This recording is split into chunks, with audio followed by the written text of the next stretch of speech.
కథ లక్ష్మీపురం అనే ఊరిలో ఒక పేద రైతైన రాజేష్, అలాగే తన భార్య అయిన రమ్యాది. రాజేష్కు మామిడి, చింత ఇంకా నిమ్మకాయల చెట్లు ఉండేవి. తను తన పొలం దగ్గర ఉన్న చిన్న పాకా కింద వాటిని అమ్ముకునేవాడు. వాళ్ళ ఆదాయం చాలా తక్కువగా ఉండేది. ఒకరోజు ఏం జరిగిందంటే, ఊరిలో ఒక ప్రభుత్వ ప్రకటన వచ్చింది. వినండి వినండి వినండి, ప్రభుత్వం తరపున రేపటి నుండి 20 రోజుల పాటు ఉపాధి శిబిరాలు జరగబోతున్నాయి.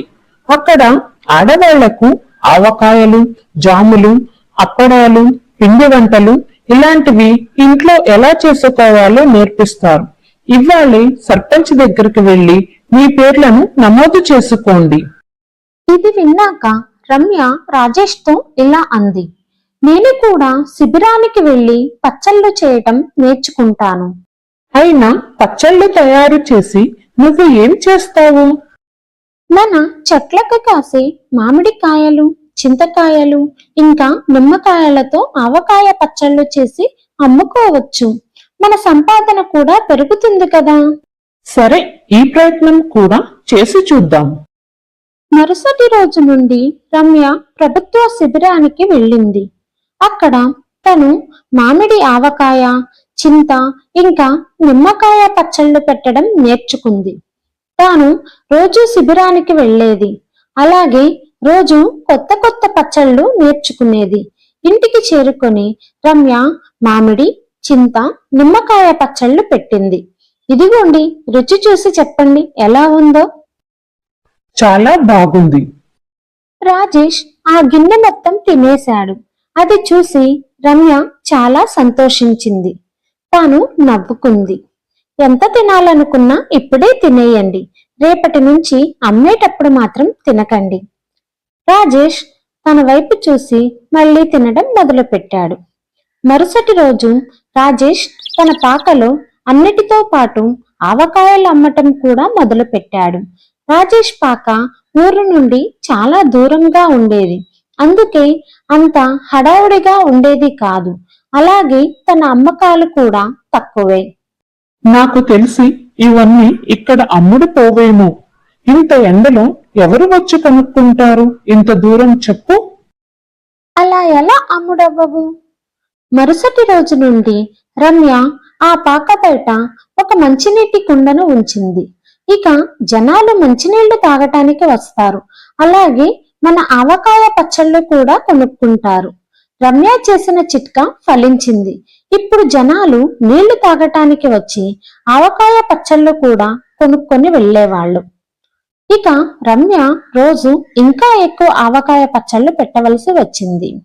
ఇప్పుడు వ్యవసాయం కూడా బాగానే జరుగుతుంది. అవును, నాకు సహాయం చాలా అవసరం. నా ఆలోచన ఏంటంటే, నా చెల్లిని ఇక్కడికి పిలిపిద్దాం. తను ఇక్కడికి వస్తే నాకు ఊరటగా ఉంటుంది. నీకు ఎలా నచ్చితే అలా. రమ్య ఇంకా తన చెల్లి కలిసి ఆవకాయ పచ్చళ్ళు పెట్టడం మొదలుపెట్టారు. మెల్లమెల్లగా వాళ్ల వ్యాపారం పుంజుకుంది. ఇప్పుడు వాళ్ల పాకా దగ్గర జనాల రద్దీ ఉండేది. కొద్ది రోజుల తర్వాత ఆ పాకా కాస్త దుకాణంగా మారింది. అలాగే రమ్య 4-5 ఆడవాళ్లను కూడా చేర్చుకుంది. రమ్య మరియు రాజేష్ కష్టం వల్ల 1 సంవత్సరంలోనే వాళ్ళు ఒక గూడెం కొనుగోలు చేశారు. ఇక దాన్ని ఆవకాయ ఫ్యాక్టరీగా మార్చుకున్నారు. ఇప్పుడు రమ్య స్వయంగా ఆడవాళ్లకు ట్రైనింగ్ ఇచ్చేది. అలాగే వాళ్లకు ఉద్యోగాలు కూడా ఇచ్చేది. రమ్య అప్పడాలు, వడియాలు, పిండి వంటలు చేయటం కూడా మొదలుపెట్టింది. ఇప్పుడు వాళ్ళ ఆవకాయ ఫ్యాక్టరీ నుండి పట్టణాలకు ఆవకాయలు, పచ్చళ్ళు, అప్పడాలు, వడియాలు, పిండి వంటలు సప్లై చేసేది. రాజేష్ మరియు రమ్య చాలా సంతోషంగా ఉన్నారు. ఎందుకంటే వాళ్ళ వ్యాపారం అభివృద్ధి చెందుతుంది. అప్పుడు ఒకరోజు వాళ్ళకి చాలా సంతోషం కలిగింది. అక్కడికి ఒక పెద్ద కంపెనీ ఆఫీసర్ వాళ్ళ గోడౌన్కి వచ్చాడు. మేము ఎక్స్పోర్ట్ బిజినెస్ చేస్తూ ఉంటాము. ఈ దేశపు ఆవకాయ పచ్చళ్ళు, స్వీట్లు, అప్పడాలు మరియు పిండి వంటలు వీటన్నిటికీ విదేశాల్లో చాలా డిమాండ్ ఉంది. కోరేది ఏమిటంటే మీరు మాతో కలిసి విదేశాల్లో కూడా వ్యాపారం చేయండి. విదేశాల అవును, మేము అందుకని మీతో ఒక ఒప్పందం చేసుకుందాం అని అనుకుంటున్నాం. రమ్యకు మరియు రాజేష్ కు చాలా పెద్ద కాంట్రాక్ట్ వచ్చింది. దానితో వాళ్ళ తలరాత మారిపోయింది. వాళ్లకు మొదట్లో ఒక ఫ్యాక్టరీ ఉండేది. ఇప్పుడు ప్రతి రాష్ట్రంలోనూ ఒక ఫ్యాక్టరీ ఉంది. ఇప్పుడు ప్రతి పట్టణంలోనూ వాళ్ళు తయారు చేసేవి అమ్ముడుపోయేవి. ఇప్పుడు రాజేష్ మరియు రమ్య ఒక పెద్ద కంపెనీని పెట్టారు, శ్రీ హోమ్ ఫుడ్స్. అది కేవలం మన దేశంలోనే కాదు, వీళ్ళ ఖ్యాతిని దేశ దేశాల్లో కూడా వ్యాపించింది. లక్ష్మీపురం అనే గ్రామంలో రాము అనే వ్యక్తి తన భార్య రేఖతోనూ, కూతురు ఆద్య, కొడుకు హర్షతో నివసిస్తూ ఉండేవాడు. అతను చాలా పేదవాడు. ఇప్పుడు ఆద్య, హర్ష పెరుగుతున్నారు. వాళ్ళకి ఏమీ కష్టం రాకూడదని అతను చాలా కష్టపడి పనిచేసేవాడు. ఒకరోజు రేఖ తన భర్త రాముతో ఇలా అంది, ఆద్య, హర్ష ఇద్దరు పెద్దవుతున్నారు కాబట్టి నేను కూడా వారికి మంచి జీవితాన్ని ఇవ్వటానికి ఏదో ఒక పనికి వెళ్దాం అనుకుంటున్నాను. వద్దు రేఖ, చింతించకు. నేను ఇంకా కష్టపడి పనిచేస్తాను. నేను దగ్గరి ఇళ్లల్లో పనిచేస్తే ఆద్య మరియు హర్ష చదువులకు కొంచెం సహాయంగా ఉంటుంది. నువ్వు ఏది సరైంది అనుకుంటావో అదే చెయ్యి. నాకు ఎటువంటి ఇబ్బంది లేదు. ఇప్పుడు రేఖ తాను నివసించే దగ్గర ఇళ్లల్లో పనిచేయటం ప్రారంభించింది. ఇప్పుడు రాము మరియు రేఖ ఇద్దరు సంతోషంగా జీవిస్తున్నారు. వారు ఆద్య మరియు హర్షలకు మంచి జీవితాన్ని ఇవ్వటానికి ప్రయత్నిస్తున్నారు. చాలా రోజులు గడిచాయి. అంతా బాగానే జరుగుతుంది. ఒకరోజు రేఖ తన హోంవర్క్ పూర్తి చేసి హర్ష మరియు ఆద్యలను స్కూల్లో దింపి ఆ తర్వాత వేరే ఇళ్లల్లో పనికి వెళ్ళింది. ఆమె శ్రీమతి రాగిణి ఇంటికి పనికి వెళ్ళింది. అక్కడ రాగిణి స్నేహితురాలు శ్రీమతి మాలిని వచ్చింది. రేఖను చూసి మాలిని రాగిణి ఎవరు అని అడిగింది. మరియు ఆమె ఇంటి పనంతా కుటుంబ సభ్యురాలిలా చేస్తుంది. ఆమె రేఖ. ఆమె దగ్గరలోనే నివసిస్తుంది. ఆమె ఇంటి పనులన్నీ చాలా బాగా చేస్తుంది కాబట్టి నేను ఆమెను నియమించుకున్నాను. ఇప్పుడు నా ఆరోగ్యం అంతగా బాగాలేదు. రాగిణి మాటలు విన్న మాలిని ఆమె ఇంటి పనులన్నీ చాలా అంకిత భావంతో చేస్తుందని అనుకుంది. కాబట్టి నేను ఆమెను నా స్వెటర్స్ అమ్మమని ఎందుకు అడగకూడదు? రేఖ తన పనులన్నీ పూర్తి చేసిన వెంటనే మాలిని రేఖతో, రేఖ, నువ్వు ఎన్ని ఇళ్లల్లో పనిచేస్తున్నావు? 4 ఇళ్లల్లో అక్క. మీరు నన్ను మీ ఇంట్లో పనిచేయాలనుకుంటే నాకు చెప్పండి, నేను వస్తాను. రేఖ, నేను స్వెటర్స్ తయారు చేసి అమ్ముతాను కాబట్టి నువ్వు నా స్వెటర్ ఎందుకు తీసుకుని అమ్మకూడదు? అక్క, నీ స్వెటర్లు కొని అమ్మడానికి నా దగ్గర తగినంత డబ్బు లేదు. హో లేదు, నేను వాటిని తయారు చేసి నీకు ఇస్తాను. నువ్వు వాటిని అమ్మి తర్వాత డబ్బు నాకు ఇవ్వవచ్చు. ఇదంతా విని రాగిణి రేఖతో ఇలా అంది, ఆద్య మరియు హర్ష వచ్చే వరకు మీరు సాయంత్రం పూట దీనిని చేయవచ్చు. లాభాలు తక్కువగా ఉండవచ్చు కానీ పర్వాలేదు. తర్వాత మాలినికి డబ్బు ఇవ్వవచ్చు. సరే అక్క. ఇప్పుడు మాలిని రేఖకు కొన్ని స్వెటర్లు ఇచ్చింది మరియు రేఖ వాటిని అమ్మే పని ప్రారంభించింది. మాలిని వివిధ రకాల స్వెటర్స్ తయారు చేయటం ప్రారంభించింది కాబట్టి రేఖ వాటిని కూడా అమ్మటం ప్రారంభించింది. ఒకరోజు రేఖ స్వెటర్లు అమ్మటానికి ఒక భవనానికి వెళ్ళి అక్కడ ఒక మహిళను కలిసింది. అక్క, నేను వేరు స్వెటర్లు మరియు షోపీసులు అమ్ముతాను. అక్క, వీటిని ఒకసారి చూడొచ్చు కదా? నేను కొనాలనుకోవటం లేదు కానీ ఇప్పుడు నువ్వు చాలా పట్టుబడుతున్నావు కాబట్టి సరే, నేను చూస్తాను. ఇదిగో మీనొదినా, గీతొదినా, రమ్య, ఇక్కడికి రండి. ఈ మహిళ డిజైనర్ స్వెటర్లను చూపిస్తుంది. వాటిని చూద్దాము రండి. అక్కడ గుమ్మిగూడిన భవనము నుండి మరికొంతమంది మహిళలు వచ్చి రేఖ చూపించే డిజైన్లను చూడటం ప్రారంభించారు. మహిళలు చాలా సంతోషించారు. వారిలో కొందరు స్వెటర్లను పక్కన పెట్టారు. ఆపై ఏమి చూపిస్తుందో చూద్దామని రేఖ చూపించే షోపీస్లను చూడటం ప్రారంభించారు. అవి అందరికీ నచ్చాయి. మహిళలు రేఖ నుండి అన్ని వస్తువులను కొన్నారు. అది ఆమెకు మంచి లాభం ఇచ్చింది. ఆమె ఇంటికి వెళ్ళి సంతోషంగా తన భర్తతో చెప్పింది, వినండి, ఈ రోజు నేను 1000 రూపాయలు లాభం పొందాను. మాలిని అక్క నుండి నేను తీసుకున్న అన్ని స్వెటర్లు మరియు షోపీస్లు అమ్ముడైపోయాయి. నేను చాలా సంతోషంగా ఉన్నాను. వావ్, ఇది చాలా బాగుంది. నువ్వు ఇప్పుడు నాకంటే ఎక్కువ సంపాదిస్తున్నావు. ఇది చాలా మంచి విషయం. ఇప్పుడు రేఖకు అది మరింత కష్టంగా ఉంది. ఆమె ఎన్నో మంచి చెడు అనుభవాలను ఎదుర్కొంది. కానీ ఆమె మనసులో దురాశ కూడా ఉంది.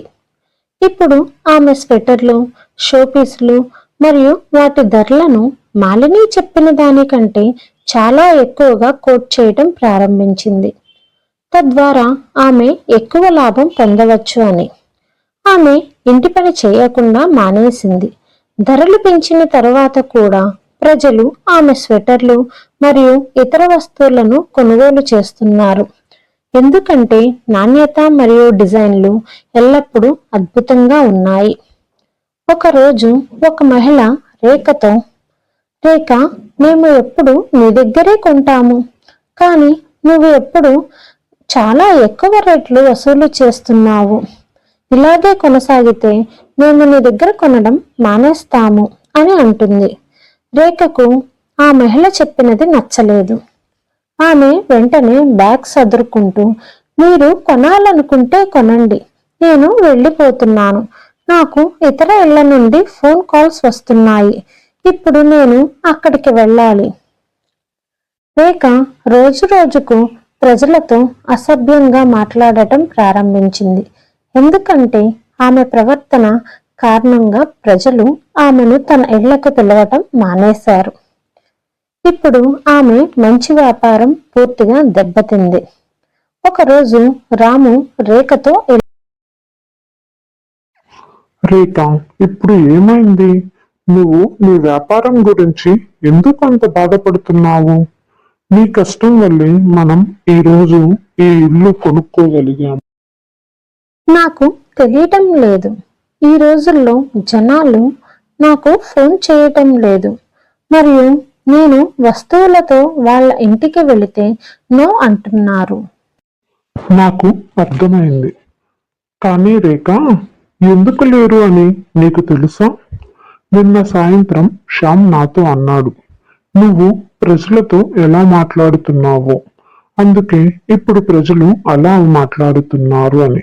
మనం ఏదైనా పని చేస్తే మన గొంతు ఎల్లప్పుడూ మధురంగా ఉండాలి, పొగరుగా కాదు. రేఖ తన తప్పును గ్రహించింది. భర్తను క్షమించమని అడిగి అతని సలహా మేరకు కొత్తగా మొదలుపెట్టింది. నెమ్మదిగా ఆమె ఒక పెద్ద దుకాణం తెరిచింది.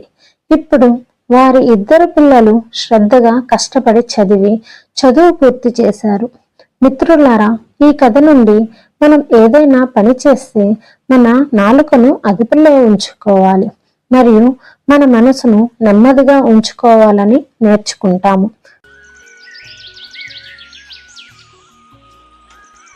రామాపురం అనే గ్రామంలో రాజేష్ తన భార్య రమ్య మరియు అతని తల్లిదండ్రులతో కలిసి పొలంలో నివసిస్తూ ఉండేవాడు. రాజేష్ కాస్త నిరాడంబరంగా ఉంటాడు, కానీ రమ్య చాలా తెలివైనది. ఆమె చిన్నప్పుడే ఆమె తల్లిదండ్రులు చనిపోయారు కాబట్టి ఆమె అత్త రాజేష్తో ఆమె వివాహం ఏర్పాటు చేసింది. రమ్య తెలివైనది మరియు ఎప్పుడు తన భర్తకు మంచి ఆలోచనలతో, ముఖ్యంగా డబ్బు సంపాదించడం గురించి మార్గనిర్దేశం చెప్పేది. ఒకరోజు రమ్య రాజేష్తో ఇలా అంది, ఏమండి, మనం 2 ఆవులను ఎందుకు కొనకూడదు? రాజేష్ ఎప్పుడు రమ్య చెప్పినట్టే చేసేవాడు. అందుకే అతను సరే అంటాడు. సరే, వాటిని కొనుక్కుందాం, కానీ వాటిని నువ్వే నిర్వహించాలి. చింతించకండి, మావయ్య గారు ఇక్కడ ఉన్నారుగా, ఆయన అంతా చూసుకుంటారు. కాబట్టి వారు ఆవులను పెంచడం ప్రారంభిస్తారు. వ్యవసాయంతో పాటు వారు అక్కడ పాలు అమ్మడం మరియు ఎక్కువగా డబ్బు సంపాదించడం ప్రారంభిస్తారు. క్రమంగా రమ్యకు పౌల్ట్రీ ఫామ్ ప్రారంభించాలనే ఆలోచన వచ్చింది. రమ్య తన మామయ్యకు, మామయ్య గారు, నేను ఒక పౌల్ట్రీ ఫామ్ ప్రారంభించాలని ఆలోచిస్తున్నాను. చూడు రమ్య, రాజేష్ ఎలా ఉంటాడో నీకు తెలుసు. అతనికి చిన్న చిన్న లెక్కలు చేయటం కూడా తెలియదు. మీరు ఏం చెప్పాలనుకుంటున్నారో నాకు అర్థమయ్యింది. కానీ జీవితంలో ఎదగటానికి మనం కొన్ని అడుగులు ముందుకు వేయాలి. అయితే సరే, కాబట్టి నువ్వే పూర్తి బాధ్యత తీసుకోవాలి. రమ్య కొన్ని కోళ్లను పెంచడం ప్రారంభిస్తుంది. ఇప్పుడు ఆమె పాలతో పాటు గుడ్లను అమ్మటం ప్రారంభించింది. రాజేష్ పొలం దగ్గర అమర్ అనే ఒక వ్యక్తి నివసిస్తూ ఉండేవాడు. అమర్ చాలా సోమరిపోతు, కానీ తినటానికి ఇష్టపడేవాడు. అతను ఎప్పుడు డబ్బు అప్పుగా తీసుకునేవాడు మరియు గ్రామంలో ఎవరైనా వివాహం జరిగితే ఉచిత ఆహారం కోసం వివాహాలకు తప్పకుండా వెళ్ళేవాడు. ఆహ్వానించినా లేకపోయినా పార్టీలకు వెళ్ళేవాడు. చివరికి ప్రజలు అతనితో మాట్లాడటం మానేశారు. కానీ అతను ఇంకా మాట్లాడటానికి ప్రయత్నించేవాడు. ఎవరూ లేనప్పుడు అతను ఒకరోజు రాజేష్ గురించి ఇలా అనుకున్నాడు. రాజేష్ జాక్పాట్ లాంటి భార్యను పొందాడు. ఆమె కష్టపడి పనిచేస్తుంది మరియు అతను రోజంతా తింటూ ఉంటాడు. నాకు లాటరీ లాంటి ఆహారం డబ్బు వస్తే బాగుండును. 2 రోజుల క్రితం నుండి అమర్ రహస్యంగా రాజేష్ పొలాన్ని చూస్తూనే ఉన్నాడు. అమర్ చాలా రోజులుగా ఆకలితో ఉన్నాడు. ఊరిలో ఏ వివాహాలు, పార్టీలు లేక తనకు తానుగా వంట చేసుకొని తింటున్నాడు. చాలా రోజులు అయ్యింది నాకు సరైన భోజనం చేయలేదు. నేను ఇప్పుడు ఏదో ఒకటి చెయ్యాలి. అమర్ వేరే ఏదైనా తినాలని కోరికతో ఉన్నాడు. రాజేష్ కోళ్లను తీసుకొని బుట్ట కింద ఉంచుతుండగా అమర్ కోళ్లను చూసి, నేను కోడి గురించి పూర్తిగా మర్చిపోయాను. ఇంత రుచికరమైన ఆహారం నా కోసం వేచి ఉంది, కానీ నేను దానిని ఎలా పొందగలను? దగ్గరలోనే నివసిస్తుంది. ఆమె ఇంటి పనులన్నీ చాలా బాగా చేస్తుంది. కాబట్టి నేను ఆమెను నియమించుకున్నాను. ఇప్పుడు నా ఆరోగ్యం అంతగా బాగాలేదు. రాగిణి మాటలు విన్న మాలిని ఆమె ఇంటి పనులన్నీ చాలా అంకిత భావంతో చేస్తుందని అనుకుంది. కాబట్టి ఆహా, ఎంత చక్కని అవకాశం! రమ్య తన తల్లిదండ్రుల ఇంటికి వెళ్ళి ఉండాలి. నేను ఈ రాత్రికి కోడిని తింటాను. అమర్ రాత్రి సరైన సమయం కోసం ఆసక్తిగా ఎదురుచూశారు. సూర్యాస్తమయం సమయంలో రాజేష్ కోళ్లను బుట్ట కింద పెట్టాడు. అమర్ ఇదంతా రహస్యంగా చూస్తున్నాడు. రాత్రి రాజేష్ మరియు అతని తల్లిదండ్రులు నిద్రించడానికి లోపలికి వెళ్ళినప్పుడు అమర్ దొంగతనంగా లోపలికి వెళ్ళాడు. ఒక కోడిని దొంగలించి పారిపోయాడు. అతను కోడిని వండుకున్నాడు. దానిని తింటూ తనలో తాను ఇలా అనుకున్నాడు. వావ్, ఈ కోడి చాలా రుచిగా ఉంది. నేను ఇలాంటిది రుచి చూసి చాలా కాలం అయ్యింది. అనుమానం రాకుండా ఉండటానికి నేను ప్రతిరోజు ఒక కోడిని మాత్రమే దొంగలిస్తాను. అతను గమనించడు కూడా. 2 రోజులు గడిచాయి. రమ్య తన మామ ఇంటి నుండి తిరిగి వస్తుంది. ఆమె దానిని గమనించింది. రాజేష్ గారు, మన కోళ్లల్లో కొన్ని కోళ్లు కనిపించడం లేదు. హో అవును, నేను తప్పుగా లెక్కించానేమో అనుకున్నాను, కాబట్టి నేను పట్టించుకోలేదు.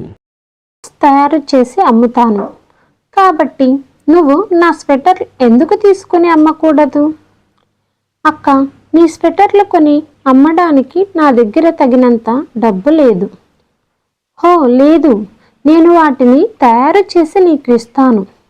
నువ్వు వాటిని అమ్మి తర్వాత డబ్బు నాకు ఇవ్వవచ్చు. ఇదంతా విని రాగిణి రేఖతో ఇలా అంది. ఆద్య మరియు హర్ష వచ్చే వరకు మీరు సాయంత్రం పూట దీనిని చేయవచ్చు. లాభాలు తక్కువగా ఉండవచ్చు, కానీ పర్వాలేదు. తర్వాత మాలిని, ఇది సాధ్యం కాదు. ఇప్పుడు మనం ఏం చెయ్యాలి?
రమ్య చెప్పింది నిజమే.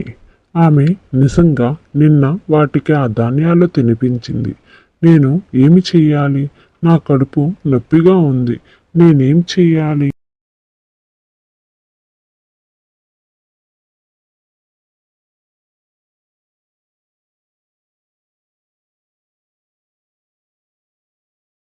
హే అమర్, ఏమైంది? రాజేష్ని చూడగానే అమర్కి కడుపు నొప్పి ఇంకా ఎక్కువయ్యింది. అప్పుడు రమ్య వచ్చింది. రమ్యను చూసి అమర్ మరింత భయపడ్డాడు. అతను ఇప్పుడు చనిపోతాడని నిజంగా నమ్మాడు. మరియు రమ్య అడిగింది, అయ్యో, నువ్వు ఒక క్షణం క్రితం బాగానే ఉన్నావు, ఏం జరిగింది? దయచేసి నన్ను క్షమించండి. నేను మీ కోళ్లను దొంగలించాను. దయచేసి నాకు సహాయం చేయండి. నేను ఇంకెప్పుడు ఇలా చేయనని ప్రమాణం చేస్తున్నాను. దయచేసి నన్ను క్షమించండి. రమ్య ఇంటిలోకి వెళ్ళి లడ్డూ తీసుకుని తిరిగి వచ్చి అమర్కు ఇచ్చింది. అమర్ దానిని తినగానే అతనికి బాగా అనిపించడం మొదలుపెట్టింది. రమ్య, అమర్ అన్న, నువ్వు ఇప్పుడు తింటున్న లడ్డూను ఒక పవిత్రుడు నాకు ఇచ్చాడు. మరియు అతను నాతో ఇలా అన్నాడు, ఎవరైనా దీనిని తింటే వారికి నొప్పి నుండి విముక్తి పొంది కష్టపడి పనిచేయటం ప్రారంభిస్తారు. అమర్ రమ్యను ఎంతగా నమ్మాడంటే ఆమె చెప్పేది పూర్తిగా సరైనదని అతను అనుకున్నాడు. రమ్య అతన్ని పూర్తిగా నమ్మించింది. భవిష్యత్తులో ఆమె కోళ్లను దొంగలించకుండా ఉండటానికి రమ్య తన తెలివితేటలతో అమరును అనారోగ్యానికి గురి చేసింది. ఇప్పుడు అమర్ కూడా దొంగతనం తప్పు అని గ్రహించాడు. అప్పటి నుండి అతను తన కడుపు నింపుకోవడానికి కష్టపడి పనిచేయటం ప్రారంభించాడు. మరియు రమ్య, రాజేష్ మరియు అతని తల్లిదండ్రులతో సంతోషంగా జీవిస్తున్నాడు.